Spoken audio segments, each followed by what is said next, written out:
If you just replaced or cleaned the electronic throttle body on your Chevy or GM vehicle, or the engine won't idle's rough, or the RPMs are surging up and down, don't panic, and don't return that part just yet.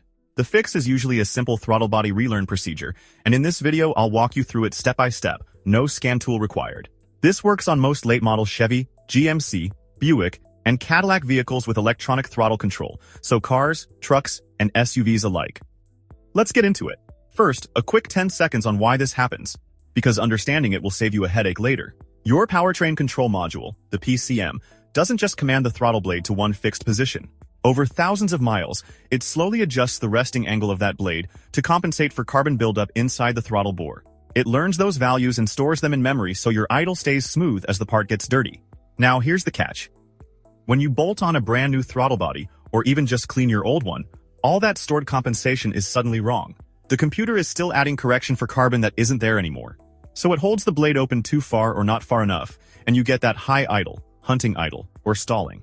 And by the way, the same thing can happen after you disconnect the battery, because that can wipe the learned idle values too. So this procedure is worth knowing even if you never touch the throttle body itself. One important warning before we start. Never open the throttle blade by hand. And never spray cleaner into it while moving the blade with your fingers on these electronic units. You can damage the gears inside the throttle body motor, and you'll be right back at the parts store. Let the computer do the moving. Alright, let's do the relearn.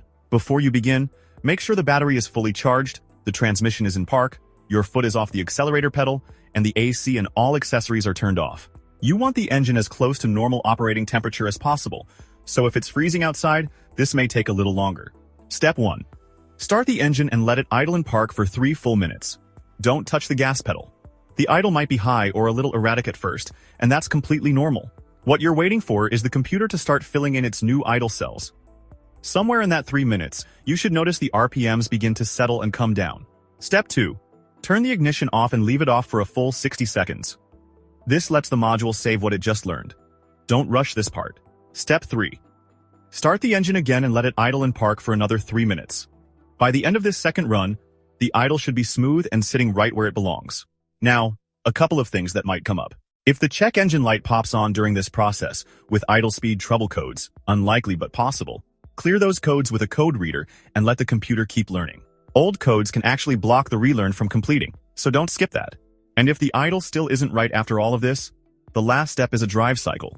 Take the vehicle out and drive it at speeds above 44 miles an hour, and include several decelerations where you just let off the gas and coast, plus a few extended idles at stoplights. That coasting is when the computer fine-tunes its idle strategy. When you get back, if it's still acting up, turn the ignition off for 60 seconds and repeat that 3-minute idle one more time. One last piece of advice. If you've done the full relearn, done the drive cycle, and the idle is still wrong, the relearn probably isn't your problem. At that point, check for vacuum leaks around the intake, make sure the throttle body gasket's sealed properly, and inspect the electrical connector for bent pins. A relearn can't fix an air leak. And that's it. 3 minutes of idle, 60 seconds off, 3 more minutes and you're done. If this video saved you a trip to the dealer, do me a favor and hit that like button, and subscribe for more step-by-step repair guides that actually get to the point. Thanks for watching, and I'll see you in the next one.